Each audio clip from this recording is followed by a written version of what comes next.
Et si je vous disais que l'une des figures les plus controversées d'Hollywood enquête discrètement sur l'un des textes les plus censurés de l'histoire? Mel Gibson, célèbre pour son film biblique épique La Passion du Christ, se serait penché sur le livre d'Hénoch pendant des années, et ses découvertes sur les raisons de l'interdiction de ce texte ancien pourraient vous surprendre. La version officielle veut que le livre d'Hénoch ait été retiré du cinéma parce qu'il était incohérent ou non vérifié. Mais d'après les recherches et les déclarations de Gibson, la véritable raison est bien plus profonde. Il ne s'agit pas d'authenticité ni de querelle théologique. Il s'agit de pouvoir, de contrôle et de secret que certaines institutions ont voulu vous cacher. Si vous êtes prêt à découvrir la vérité qu'elles dissimulent depuis des siècles, cliquez sur « J'aime » et abonnez-vous. Car ce que vous allez découvrir bouleversera tout ce que vous pensiez savoir sur l'histoire ancienne et les textes religieux. Mais avant de révéler la vérité stupéfiante mise au jour par Mel Gibson, il nous faut comprendre le livre d'Hénoch lui-même et les raisons pour lesquelles il a fasciné chercheurs, théologiens et personnes en quête de vérité depuis des générations. La figure mystérieuse d'Hénoch. Il existe un livre dans toute l'histoire de l'humanité qui apporte des réponses à toutes les questions que l'on pourrait se poser sur l'origine de l'univers. C'est à cause de ces réponses que ce livre fut interdit, puis perdu pendant plus de 200 ans. Le livre d'Hénoch demeure l'un des ouvrages les plus controversés de l'histoire de l'humanité. Il fait paraître des livres comme La Métamorphose de Franz Kafka ou Les versets sataniques de Salman Rushdie comme de simples jeux d'enfants. On entend parler d'Hénoch pour la première fois dans la Genèse, au chapitre 5, et tout ce que l'on sait, c'est qu'il a tellement plu à Dieu qu'il n'est pas mort. On lui offrit un voyage au paradis, tous frais payés. Mais ce simple geste souleva plus de questions que de réponses. Qui était cet homme si juste que Dieu dut le préserver de la mort? Un personnage à part, mystérieux, dont personne ne connaissait vraiment l'existence.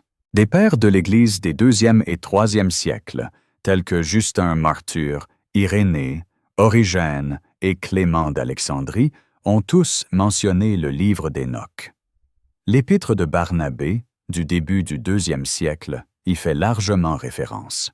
Le philosophe romain Tertullien, quant à lui, qualifiait le livre d'Hénoch d'écriture sainte. L'interdiction et la disparition du livre. Pendant les 3 premiers siècles après Jésus-Christ, le livre d'Hénoch était connu et lu par un grand nombre de personnes. Sa popularité était comparable à celle de la série Harry Potter, jusqu'à ce que le concile de Laodicée le juge erroné et controversé. De ce fait, le livre d'Hénoch perdit toute crédibilité et fut interdit. Cette interdiction est toujours en vigueur aujourd'hui. Votre Bible ne contient pas le livre d'Hénoch. C'est dire à quel point elle était efficace. Suite à l'interdiction, le public cessa d'utiliser le livre, qui tomba peu à peu dans l'oubli et ne fut plus guère mentionné jusqu'au 15e siècle. L'intérêt pour le livre d'Hénoch ressurgit aux alentours de la Réforme protestante. La redécouverte en Éthiopie. Vers la fin du 15e siècle, des rumeurs commencèrent à circuler selon lesquelles le livre d'Hénoch, longtemps perdu, pourrait encore exister. Mais certains ont aussi profité de la soif de vérité du public pour diffuser de faux livres, prétendant qu'il s'agissait du livre d'Hénoch perdu depuis longtemps. Jusqu'à ce qu'un explorateur écossais du nom de James Bruce découvre l'original du livre d'Hénoch en Éthiopie. Il trouva le vieux manuscrit dans la collection sacrée de l'Église orthodoxe éthiopienne. Heureusement, l'Église a conservé ce texte, bien qu'il ne fasse pas partie du canon biblique. Le texte découvert par James Bruce est écrit en Ge'ez, une ancienne langue sémitique parlée en Éthiopie. On estime qu'il a été écrit entre le 3e et le 1er siècle avant Jésus-Christ. Le texte découvert par James se compose de 5 parties, chacune illustrant un aspect différent de la vie d'Hénoch. Ses rencontres avec les veilleurs, ses voyages au ciel et ses visions de la fin du monde. James Bruce rapporta 3 exemplaires du livre perdu d'Enoch, écrit à l'origine en éthiopien. Richard Lawrence écrivit et publia la première traduction anglaise en 1821. Puis, en 1912, parut la célèbre version de R. H. Charles. 28 ans plus tard, d'autres exemplaires du livre furent découverts dans une grotte, communément appelée la grotte 4, révélant de nouveaux récits, des liens avec la Bible et des prophéties. Le livre d'Enoch pourrait être le premier récit écrit par l'humanité et aurait inspiré le livre de la Genèse, voire la Bible, tant l'Ancien que le Nouveau Testament. Son ancienneté est remarquable. Certains apôtres auraient cité le livre d'Enoch dans leurs sermons. La seule citation directe célèbre du Nouveau Testament se trouve dans l'Épître de Jude, 1,1415, citant le livre d'Enoch, 1,9. À la 7e génération après Adam, Enoch prophétisa aussi ces choses, disant « Voici, le Seigneur est venu avec ses saintes myriades pour exercer le jugement sur tous et pour convaincre tous les impies de toutes leurs œuvres d'impiété qu'ils ont commises de manière si impie et de toutes les paroles dures que les pécheurs impies ont proférées contre lui. » Cela signifie donc que l'auteur, Jude, connaissait Enoch et respectait suffisamment ce verset pour le citer. On peut également établir une comparaison entre Genèse 6,1 et 1 Enoch 6,1. Or, il arriva que les hommes commencèrent à se multiplier sur la face de la terre, et que des filles leur naquirent. Les anges virent que les filles des hommes étaient belles à voir, et ils prirent pour femmes celles qu'ils choisirent. Et il arriva, lorsque les fils des hommes se furent multipliés, qu'en ces jours-là leur naquirent des filles belles et charmantes. Et les anges, les fils du ciel, les virent et les désirèrent. Ils se dirent tous l'un à l'autre, « Venez, choisissons-nous des femmes parmi les filles des hommes, et engendrons des enfants. » Les veilleurs et la théorie des anciens extraterrestres.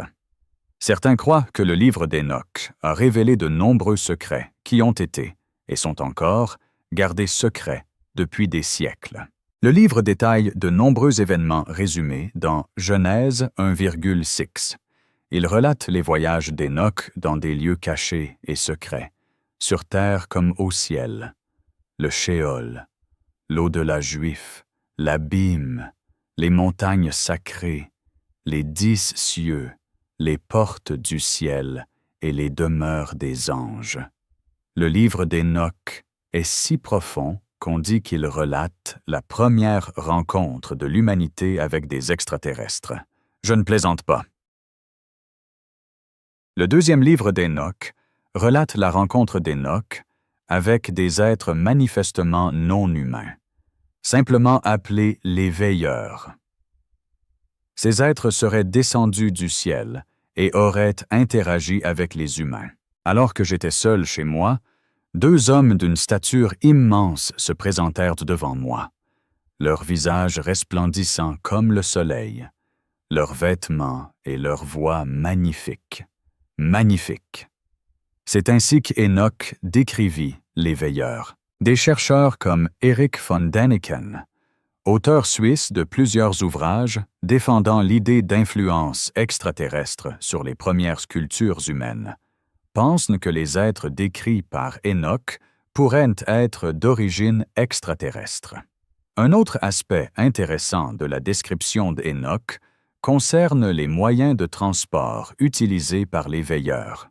Ces derniers sont décrits comme chevauchant des chars de feu dont les roues tournaient si vite qu'elles semblaient enflammées. Le bruit des chars est décrit comme un coup de tonnerre, et ils se déplacent à une vitesse incroyable.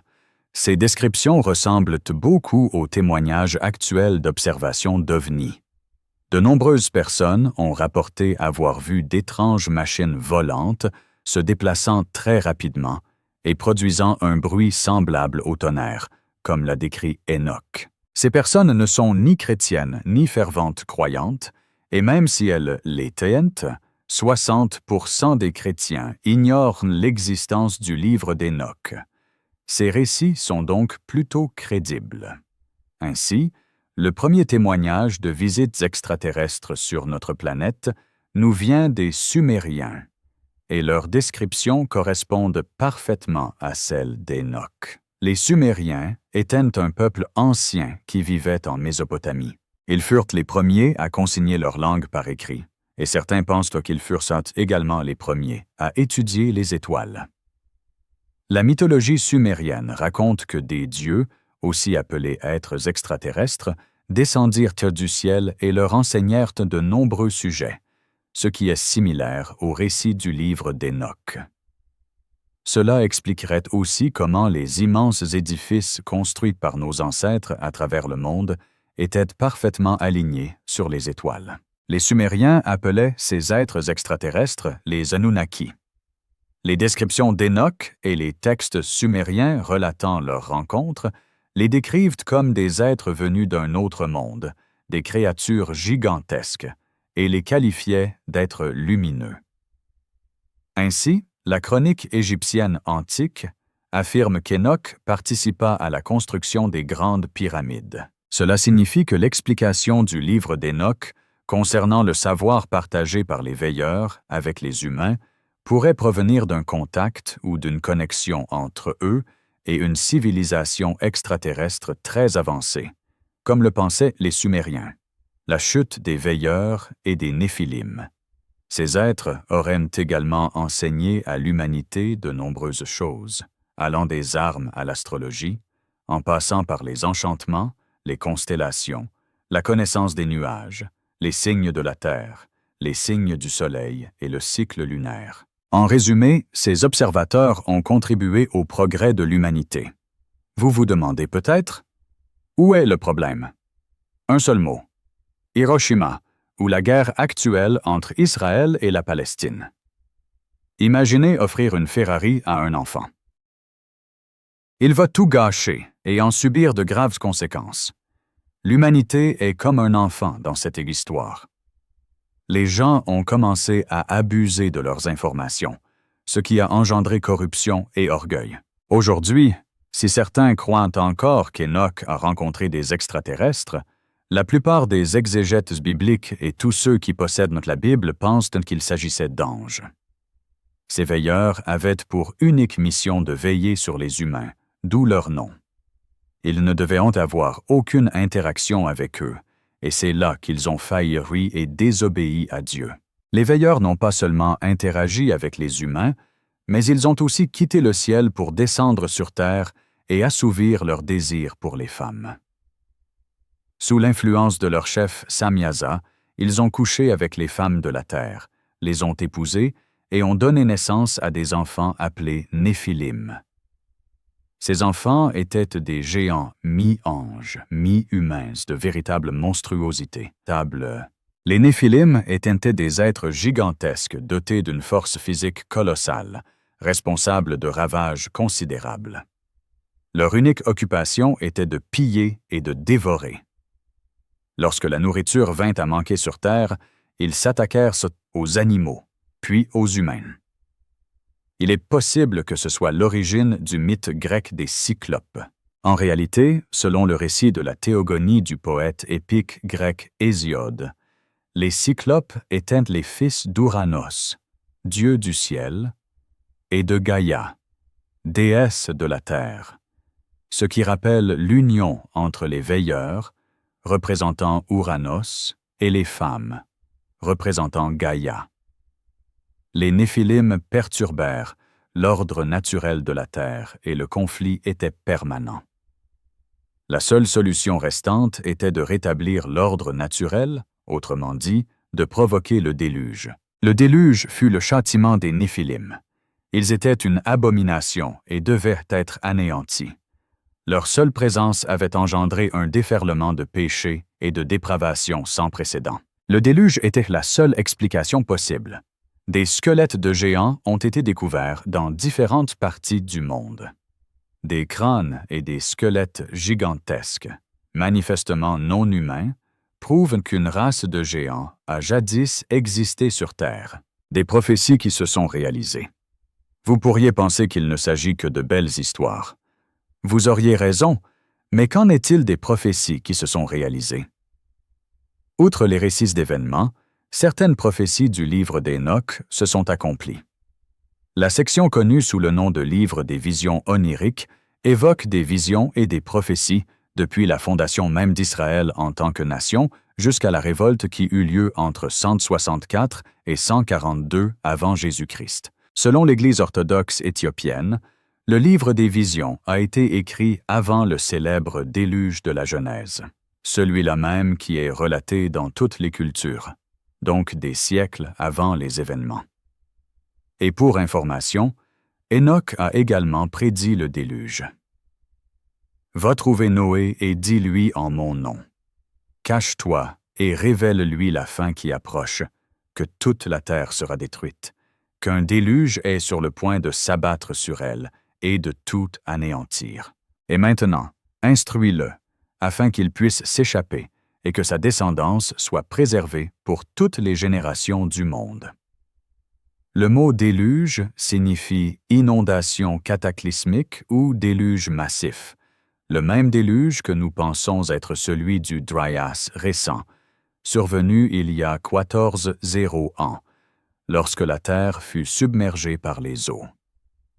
Ainsi, Hénoch eut les visions du déluge et dut protéger son arrière-petit-fils Noé et sa descendance. La véritable raison de l'interdiction.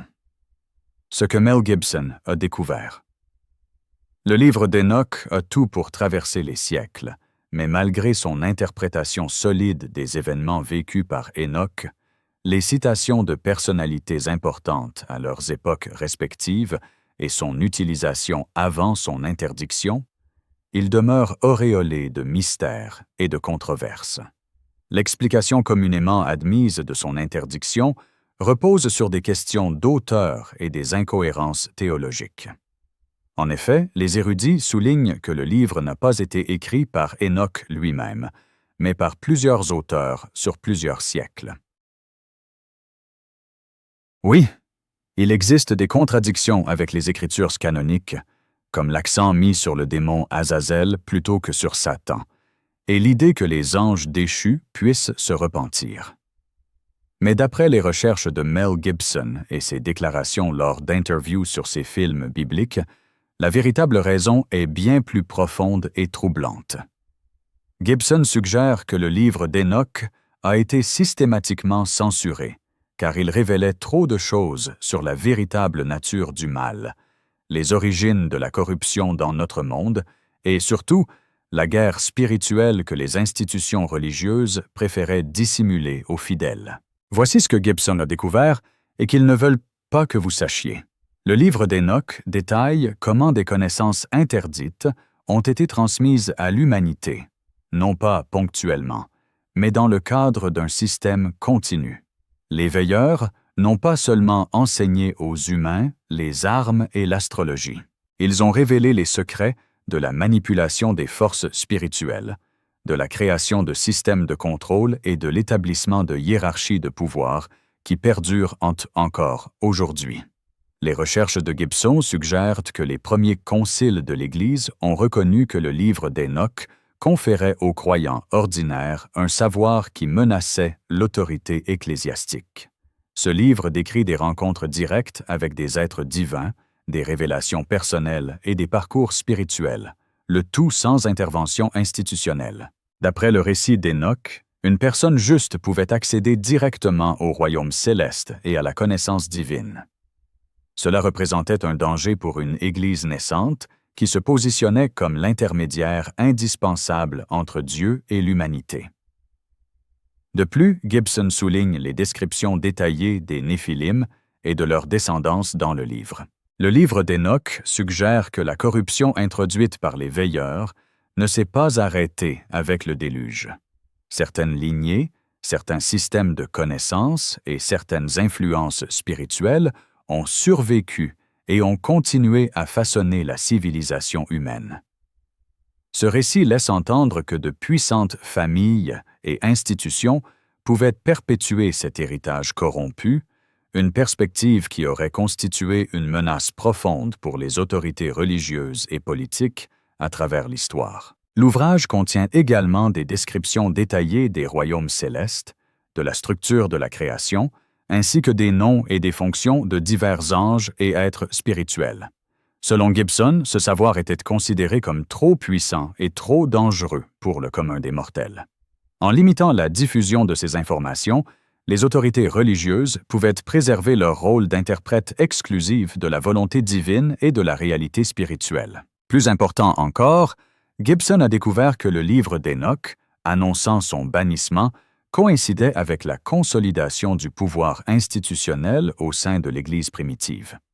À mesure que le christianisme passait d'un mouvement persécuté à la religion officielle de l'Empire romain, la standardisation et le contrôle devenaient primordiaux.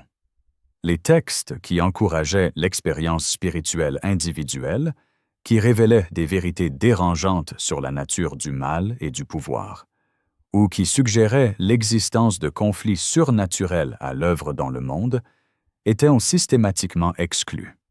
Comme le souligne Gibson, la préservation de ce texte par l'Église orthodoxe éthiopienne est significative. L'isolement géographique de l'Éthiopie et sa conversion précoce au christianisme avant les grands conciles l'ont préservé des mêmes pressions politiques que le christianisme européen.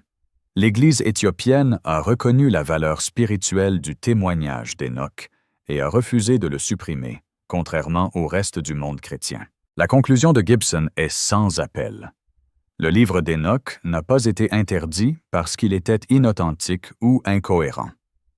Il a été interdit parce qu'il était trop authentique, trop cohérent avec une réalité qui menaçait les structures de pouvoir établies.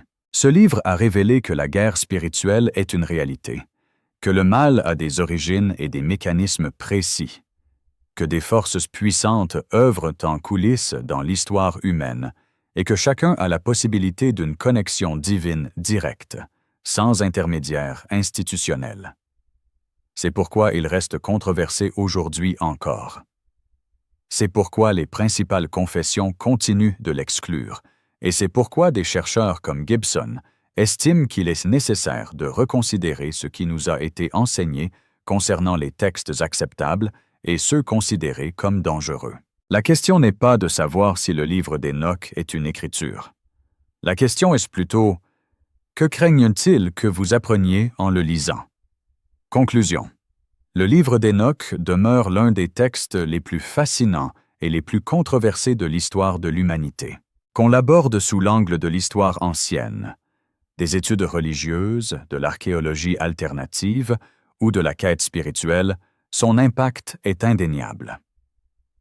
L'enquête de Mel Gibson sur les véritables raisons de l'interdiction de ce livre révèle un schéma qui dépasse les simples querelles théologiques pour toucher au domaine du pouvoir, du contrôle et de la manipulation de la conscience humaine. De l'ascension mystérieuse d'Enoch au ciel, au savoir interdit des veilleurs, en passant par le récit catastrophique des Néphilim et les prophéties qui semblent s'être réalisées des siècles plus tard, ce texte ancien remet en question notre compréhension de l'histoire, de la spiritualité et des forces qui façonnent notre monde. Le fait qu'il ait été préservé en Éthiopie alors qu'il était systématiquement effacé partout ailleurs témoigne à la fois de la détermination à le supprimer et du courage nécessaire pour le protéger. Que le livre d'Enoch soit une écriture d'inspiration divine, un recueil de mythes anciens, un récit historique d'événements réels, ou quelque chose entre les deux, une chose est sûre.